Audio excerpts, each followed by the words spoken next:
बच्चों, आपका +1 क्लास में स्वागत है। आपकी केमिस्ट्री सब्जेक्ट में जो 7th यूनिट इक्विलिब्रियम है, उसमें जो आज हम टॉपिक डिस्कस करने जा रहे हैं वो है ionisation constants of polybasic acids and polyacidic bases, factors affecting the acidic strengths of hydro acids. The first topic is polyprotic और polybasic acids and polyacidic bases. Bronsted acids which can donate more than one proton are called polyprotic or polybasic acids. For example, oxalic acid, sulfuric acid, phosphoric acid, etc. On the other hand, polyestic bases are those Bronsted bases which can accept more than one proton. For example, phosphate anion as the conjugate base of phosphoric acid acts as a polyestic base which is a triestic base which can accept 3 protons from the acid. Similarly, carbonate is a conjugate base of carbonic acid which is a diestic base. Oxalic acid and sulfuric acid have 2 ionizable protons per molecule of the acid which can be donated. These are called dibasic or diprotic acids. Phosphoric acid which can donate 3 protons is called tribasic or triprotic acid. For example, जैसे कि आपका phosphoric acid है जिसका molecular formula है H3PO4। तो जो phosphoric acid है it is a triprotic और ट्राइबेसिक एसिड, क्योंकि जो फास्फोरिक एसिड का एक मॉलिक्यूल है वो 3 प्रोटॉन जो है वो एक्वस सॉल्यूशन में रिलीज करता है, और जो फास्फोरिक एसिड मॉलिक्यूल है उसका सेंट्रल एटम फास्फोरस है जो sp3 हाइब्रिडाइज्ड है। इसलिए जो फास्फोरिक एसिड है उसका शेप एंड ज्योमेट्री जो है दैट इज टेट्राहेड्रल। अब फास्फोरिक एसिड में जो सेंट्रल एटम फास्फोरस है वो एक ऑक्सीजन एटम के साथ 2 कोवलेंट बॉन्ड से जुड़ा हुआ है, एक सिग्मा और एक पाई बॉन्ड से जुड़ा हुआ है, और 3 हाइड्रोक्सिल ग्रुप हैं OH ग्रुप, और हर एक OH ग्रुप के साथ सिंगल कोवलेंट बॉन्ड से जो है सेंट्रल एटम फास्फोरस जुड़ा हुआ है। अब अगर आप फास्फोरिक एसिड में देखें तो जो आपका OH ग्रुप है, जो फास्फोरस सेंट्रल एटम से जुड़ा हुआ है बाय सिंगल कोवलेंट बॉन्ड, तो OH ग्रुप में oxygen is more electronegative than the hydrogen atom. इस वजह से ऑक्सीजन क्या करती है, शेड पेयर ऑफ इलेक्ट्रॉन को अपनी ओर अट्रैक्ट कर लेती है। इस तरह से ऑक्सीजन पर आ जाता है पार्शियल नेगेटिव चार्ज और हाइड्रोजन एटम पर आ जाता है partial positive charge. Thus the hydrogen atom which is bonded to a highly electronegative atom like oxygen atom, so such hydrogen atom is ionizable and it is released as a proton in the aqueous solution. So in phosphoric acid there are such 3 hydrogen atoms which are bonded to 3 highly electronegative oxygen atoms. Hence there are 3 ionizable hydrogen atoms which are released as 3 protons in the aqueous solution. That is why the phosphoric acid is a triprotic और tribasic acid. जैसा कि आप जानते हैं polyprotic acids वो Bronsted acids हैं जो more than 1 protons donate करते हैं इन द एक्वस सॉल्यूशन, और जो आपके पॉलीप्रोटिक बेसिस हैं वो ब्रोंस्टेड बेसिस हैं जो मोर देन 1 प्रोटॉन्स जो है वो एक्वस सॉल्यूशन में एक्सेप्ट करते हैं। अब जो आपका आयनाइजेशन रिएक्शंस हैं, फॉर एग्जांपल जैसे कि आपका फास्फोरिक एसिड है विच इज ए ट्राइबेसिक और ट्राइप्रोटिक एसिड, जो 3 प्रोटॉन्स जो हैं वो एक्वस सॉल्यूशन में रिलीज करता है या डोनेट करता है। तो ये जो है 3 स्टेप्स में अपने जो 3 आयनाइजेबल हाइड्रोजन एटम्स है वो as a protons aqueous solution में रिलीज करता है। तो फर्स्ट स्टेप में आपका फास्फोरिक एसिड जो है बाय डोनेटिंग 1 प्रोटॉन और releasing 1 proton in the aqueous solution ये अपना कॉन्जुगेट बनाता है डाई हाइड्रोजन फॉस्फेट एनाइन, इसका कॉन्जुगेट बेस है, और ये इजीली जो है वो फर्स्ट प्रोटॉन जो है वो एक्वस सॉल्यूशन में रिलीज कर देता है। अब इसका जो di hydrogen phosphate conjugate base aqueous solution में वो एज ए एसिड जो है वो सेकंड स्टेप में यानी सेकंड आयनाइजेशन रिएक्शन में सेकंड प्रोटॉन रिलीज करता है और हाइड्रोजन फॉस्फेट डाइवेलेंट एनाइन जो है एज ए कॉन्जुगेट बेस बनाता है। लेकिन अब सेकंड प्रोटॉन जो है वो विद लेस ईज यानी कि डिफिकल्टी के साथ रिलीज करता है, क्योंकि डाईहाइड्रोजन फॉस्फेट जो नेगेटिव एनाइन है इसमें नेगेटिव चार्ज होने की वजह से ये प्रोटॉन डिफिकल्टी के साथ रिलीज करता है और इसका जो कॉन्जुगेट बेस है वो है हाइड्रोजन फॉस्फेट डाइवेलेंट एनाइन। अब थर्ड स्टेप में जो है वो ये जो कॉन्जुगेट बेस है हाइड्रोजन फॉस्फेट डाइवेलेंट एनाइन ये as a acid third step में थर्ड प्रोटॉन रिलीज जो है वो विद मोर डिफिकल्टी यानी कि विद लिस्ट ईज जो है वो रिलीज करता है, क्योंकि अब जो आपका हाइड्रोजन फॉस्फेट डाइवेलेंट एनाइन है इस पे 2 नेगेटिव चार्ज है और नेगेटिव चार्ज इंक्रीज होने की वजह से ये प्रोटॉन जो है वो और डिफिकल्टी के साथ रिलीज करता है और इसका कॉन्जुगेट बेस है फॉस्फेट एनाइन।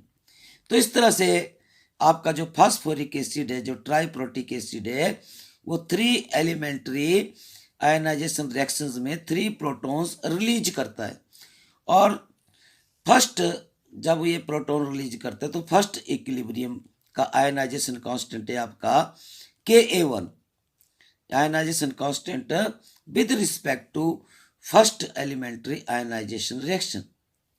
अब जैसा कि आप जानते हैं फास्फोरिक एसिड के जो आयनाइजेशन रिएक्शंस हैं उनमें जो फर्स्ट आयनाइजेशन रिएक्शन है उसमें जो इक्विलिब्रियम एग्जिस्ट करता है तो उस इक्विलिब्रियम का जो कांस्टेंट है that is the first ionisation constant of acid phosphoric acid Ka1 is equal to जैसे कि आप जानते हैं कि इक्विलिब्रियम कांस्टेंट क्या होता है कि it is the ratio of the product of the concentrations of the products to the product of the concentrations of the reactants in which each concentration term raised to power equal to stoichiometric coefficient। तो इसलिए जो आपका first ionisation reaction है phosphoric acid का उसका equilibrium constant Ka1 यानी कि first ionisation constant of acid phosphoric acid Ka1 is equal to now molar concentration of protons into molar concentrations of dihydrogen phosphate over molar concentration of phosphoric acid. So that is Ka1 and the value of Ka1 is the largest क्योंकि जो first proton है वो easily release कर देता। Now the second elementary reaction जो है उसमें जो इक्विलिब्रियम एग्जिस्ट कर रहा है ऑफ द फास्फोरिक एसिड तो इस सेकंड एलिमेंट्री रिएक्शन का जो equilibrium constant Ka2 that is the second ionization constant of acid phosphoric acid। तो अब इसमें जो है सेकंड आयनाइजेशन कांस्टेंट इस इक्विलिब्रियम रिएक्शन का है is equal to molar concentration of proton into molar concentration of hydrogen phosphate divalent anion over molar concentration of dihydrogen phosphate anion. तो अब ये जो सेकंड आयनाइजेशन कांस्टेंट है ये इसकी वैल्यू जो है वो that is smaller than the first ionisation constant of the phosphoric acid Ka1 क्योंकि सेकंड एलिमेंट्री रिएक्शन में जो सेकंड प्रोटॉन है वो रिलीज करता है फास्फोरिक एसिड का जो कॉन्जुगेट बेस है as a acid dihydrogen phosphate with less ease, इसलिए सेकंड आयनाइजेशन कांस्टेंट Ka2 की वैल्यू जो है वो less than the first ionisation constant Ka1। और जो अब third ionisation reaction of phosphoric acid है तो उसमें जो इक्विलिब्रियम एग्जिस्ट करता है उससे रिलेटेड जो थर्ड आयनाइजेशन कांस्टेंट है फास्फोरिक एसिड का that is Ka3 that is third ionization constant of acid phosphoric acid. अब इसकी वैल्यू और कम है क्योंकि अब जो सेकंड एलिमेंट्री रिएक्शन में जो कॉन्जुगेट बेस था हाइड्रोजन फॉस्फेट डाइवैलेंट एनाइन, अब इसमें नेगेटिव चार्ज क्या हो जाता है, इंक्रीज हो जाता है, क्योंकि 2 नेगेटिव हो जाता है। और अब ये जो प्रोटॉन रिलीज करेगा तो ये विद मोस्ट डिफिकल्टी रिलीज करेगा, क्योंकि नेगेटिव चार्ज होने की वजह से ये प्रोटॉन इजीली रिलीज नहीं करेगा। इसलिए Ka3 की वैल्यू जो है वो Ka2 से भी कम है, यानी कि सबसे लिस्ट वैल्यू है आपकी third ionization constant of acid phosphoric acid, that is Ka3 की, और it is equal to molar concentration of proton into molar concentration of phosphate anion over molar concentration of hydrogen phosphate divalent anion. अब जो हम overall जो ionization reaction of phosphoric acid है तो उनको हम ऑब्टेन कर सकते हैं by adding the equation 1, equation 2 and equation 3 as the balanced chemical equations of ionization reactions of the phosphoric acid. तो इनको ऐड करने पे हमारे पास आ जाता है overall ionization reaction of phosphoric acid, that is 1 mole of phosphoric acid in aqueous solution releases 3 moles of protons and 1 mole of phosphate trivalent anion as a conjugate base in the aqueous solution. So the overall equilibrium constant or ionization constant of phosphoric acid Ka is equal to molar concentration of protons in the aqueous solution raised to power equal to its stoichiometric coefficient 3 into molar concentration of conjugate base of phosphoric acid phosphate trivalent anion raised to power 1, which is equal to its stoichiometric coefficient in the balanced chemical equation, over molar concentration of phosphoric acid in aqueous solution raised to power 1, which is its stoichiometric coefficient given in the balanced chemical equation. On comparing the value of equilibrium constant of each elementary reaction, it is observed that the value of equilibrium constant or ionization constant of acid of first elementary ionization reaction Ka1 is greater than the value of equilibrium constant Ka2 for the second ionization reaction, which in turn is greater than the value of equilibrium constant or ionization constant of acid for elementary reaction 3. So यानी कि Ka1 is greater than Ka2 is greater than Ka3. Now it can be seen that the overall equilibrium constant or ionization constant of acid of phosphorus acid is the product of the equilibrium constants for each contributing reaction. जैसे कि for example, now overall equilibrium constant for reaction Ka, it is found equal to the product of the equilibrium constants for each contributing reaction. That is, for example, by taking the value of first equilibrium constant Ka1 of first elementary ionization reaction, multiplying the value of second ionization constant of second elementary reaction and multiplying the value of third ionization constant of third elementary reaction. Upon simplification, जैसे कि अगर आप इसको simplify कर देते हैं, then it is observed that the overall ionization constant Ka of the phosphoric acid is the product of the equilibrium constants for each contributing reaction. Similarly, let us consider the ionization of equilibrium constants of polyacidic bases. So let us consider the overall ionization constant of a tribasic acid, phosphoric acid. तो phosphoric acid का जो overall reaction है जो अभी हमने study किया, उसके ionization constants भी स्टडी किए, तो उसमें क्या होता है कि 1 मोल फास्फोरिक एसिड जो है H3PO4 ये डिसोसिएट हो जाता है 3 moles of protons in aqueous solution and 1 mole of phosphate anion. तो यहाँ पर जो phosphate anion है that is the conjugate base of the phosphoric acid. अब अगर हम इस रिएक्शन को बैकवर्ड डायरेक्शन में स्टडी करते हैं तो बैकवर्ड डायरेक्शन में जो कॉन्जुगेट बेस है दैट इज द पॉलीएस्टिक बेस. अब पॉलीएस्टिक बेस का जो ओवरऑल आयनाइजेशन रिएक्शन है polybasic base bye accepting 3 protons in the forward direction produce 1 mole of phosphoric acid as its conjugate acid. So its overall equilibrium constant Kb is equal to, according to equilibrium law, it is equal to molar concentration of phosphoric acid as a product raised to power equal to its stoichiometric coefficient 1 over molar concentration of phosphate anion as a base raised to power equal to its stoichiometric coefficient 1 as given in the balanced chemical equation into molar concentration of protons in the aqueous solution or hydronium ions in the aqueous solution raised to power 3 which is equal to its stoichiometric coefficient given in the balanced chemical equation. Now the overall ionization reaction 2 of a triestic base phosphate anion takes place in 3 steps. तो first जो इसका elementary step है उसमें क्या होता है कि जो फॉस्फेट एनाइन है आपका एज ए बेस उसमें 3 नेगेटिव ऑक्सीजन एटम्स हैं.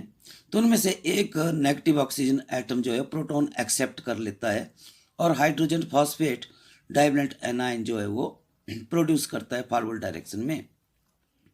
तो इस इक्विलिब्रियम रिएक्शन का जो इक्विलिब्रियम कांस्टेंट है that is called ionisation constant of base 1 यानी कि फॉस्फेट एनाइन का जो आयनाइजेशन कांस्टेंट है according to equilibrium law it is equal to hydrogen phosphate divalent cation की जो मोलर कंसंट्रेशन है that is raised to power equal to 1 which is equal to stoichiometric coefficient over product of the molar concentration of phosphate anion and molar concentration of protons in the aqueous solution or hydronium ions in the aqueous solution raised to power equal to their stoichiometric coefficients given in the balanced chemical equation. Let it is Kb1. अब जो first proton जो है वो phosphate A9 जो वो readily accept कर लेता है क्योंकि इस पर नेगेटिव चार्ज जो है वो 3 नेगेटिव है.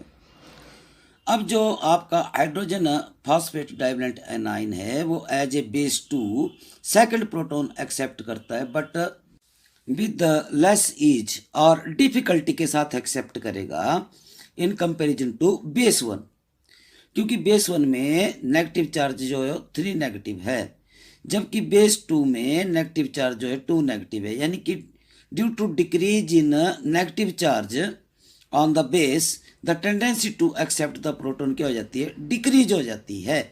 इसलिए जो आपका equilibrium constant Kb2 with respect to base 2 है उसकी वैल्यू कम हो जाती है in comparison to the equilibrium constant Kb1 with respect to base 1.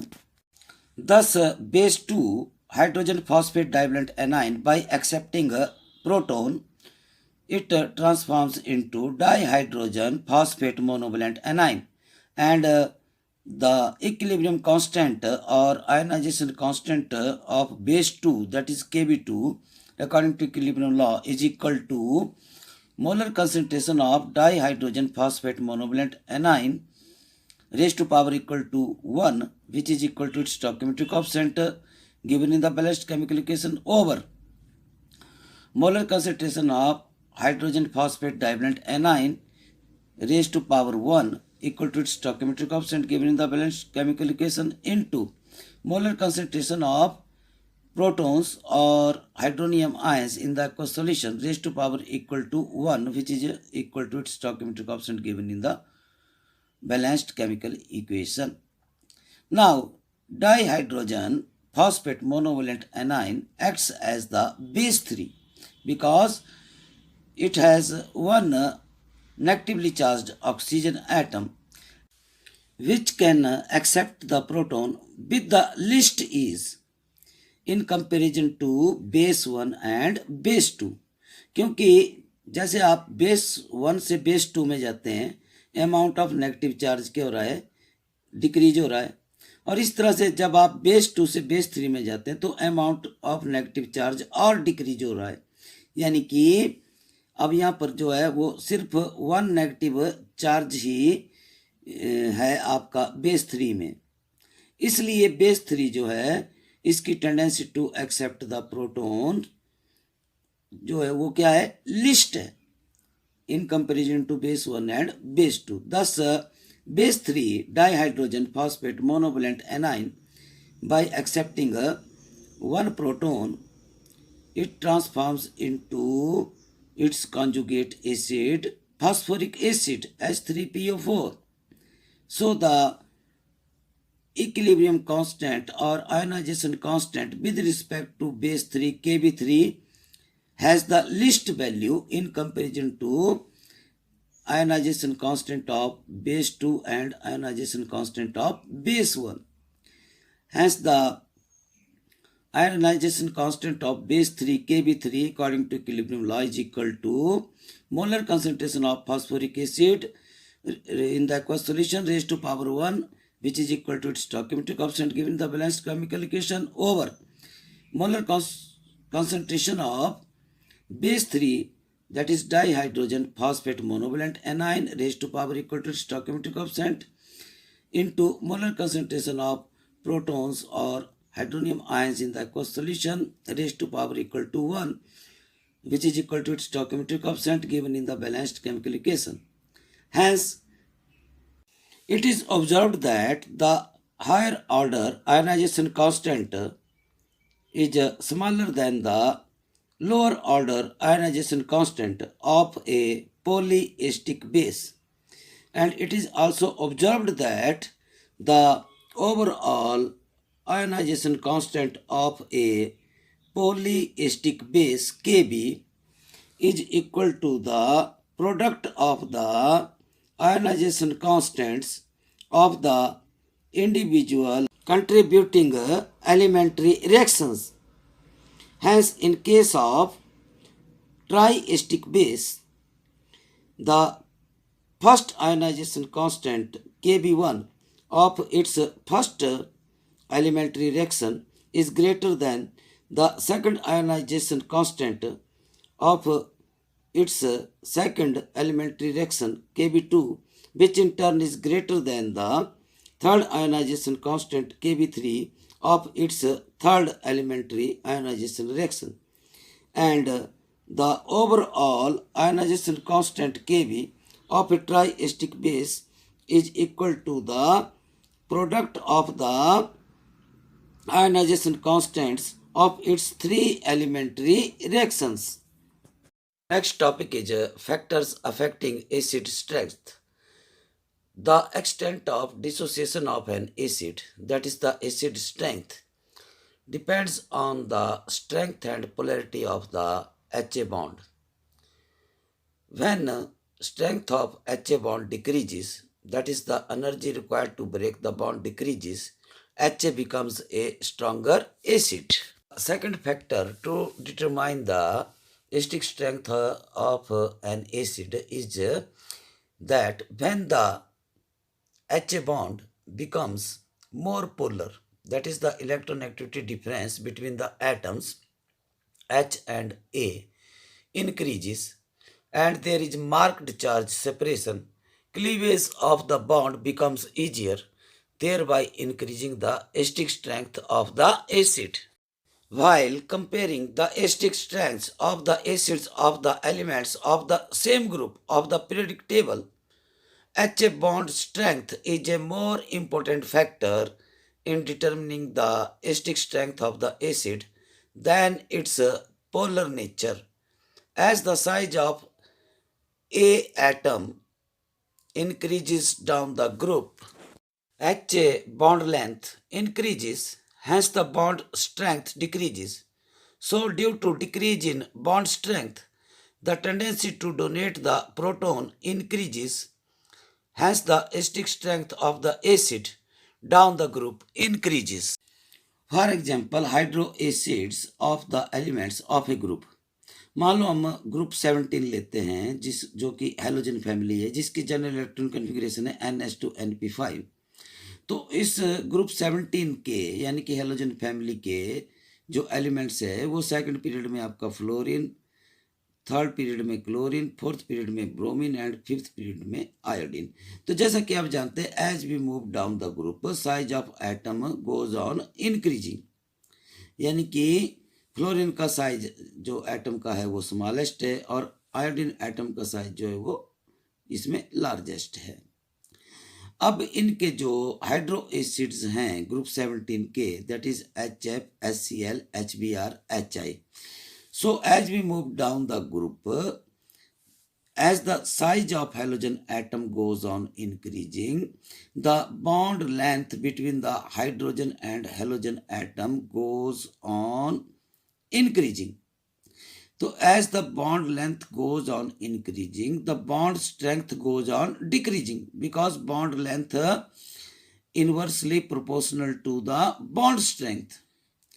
तो जितनी बॉन्ड स्ट्रेंथ डिक्रीज होगी उतनी tendency to release the proton in aqueous solution क्या हो जाएगी, इंक्रीज हो जाएगी। इसका मतलब the effect of bond strength is more than the effect of polarity of the bond between the hydrogen and the atom of the element of a group. तो जैसा कि आप जानते हैं किसी भी ग्रुप के एलिमेंट्स के एटम का साइज जो है that goes on increasing as we move down the group. तो यानी कि इसमें स्मॉलेस्ट साइज है आपके फ्लोरीन एटम का और लार्जेस्ट साइज है आयोडीन एटम का। तो as the size of the atom increases down the group, electron activity of the element decreases down the group. अगर इलेक्ट्रॉन एक्टिविटी डिक्रीज हो रही है तो इसका मतलब polarity of the bond between the hydrogen and the atom of the element of a group क्या होनी चाहिए, डिक्रीज होनी चाहिए। इसका मतलब सबसे ज़्यादा इलेक्ट्रॉन एक्टिविटी डिफरेंस है in case of hydrofluoric acid between the hydrogen and fluorine atom. तो यहाँ पर चार्ज सेपरेशन अधिक होनी चाहिए, यानी कि हाइड्रोफ्लोरिक एसिड स्ट्रॉन्गेस्ट एसिड होना चाहिए। और जबकि पोलैरिटी डिक्रीज हो रही है down the group due to decrease in electron activity difference, तो हाइड्रोआयोडिक एसिड आपका वीकेस्ट एसिड होना चाहिए, लेकिन होता इसका उल्ट है। इसमें क्या है कि हाइड्रोआयोडिक एसिड जो है वो स्ट्रॉन्गेस्ट एसिड है जबकि हाइड्रोफ्लोरिक एसिड वीकेस्ट एसिड है। तो यहाँ पर यानी कि आपका जो बॉन्ड स्ट्रेंथ इफेक्ट है that is more than the effect of the polarity of the bond between the hydrogen atom and the atom of the element of a group. So that is why here as the bond length increases, bond strength decreases, hence the stick strength increases as we move down the group. So due to bond strength effect, hydrofluoric acid जो है आपका वो weakest acid है जबकि hydroiodic acid आपका strongest acid है। यानी कि in other word we can say hydrofluoric acid से स्ट्रॉन्गर एसिड है आपका हाइड्रोक्लोरिक एसिड, उससे स्ट्रॉन्गर एसिड है हाइड्रोब्रोमिक एसिड, और सबसे ज़्यादा स्ट्रॉन्गेस्ट जो एसिड है वो है आपका hydroiodic acid. In second case, the stick strength of the hydro acids of the elements of a period. Consider आप second period में from carbon to fluorine जो है आप along the period move कर रहे हैं from left to right. The atomic size goes on decreasing, electron activity goes on increasing. अब मान लो कार्बन से लेके फ्लोरीन के जो हाइड्रो एसिड्स हैं उनकी आप स्टिक स्ट्रेंथ जो है जब उनका कंपैरिजन करते हैं तो हम पाते हैं कि as we move from left to right the stick strength of the hydro acids increases. तो यानी कि अब यहाँ पर दो अपोजिंग फैक्टर हैं।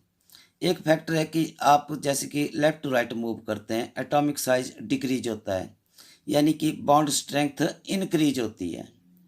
दूसरा अपोजिंग फैक्टर है कि as we move left to right electron activity increase होती है यानी कि बॉन्ड पोलैरिटी क्या होती है, इंक्रीज होती है।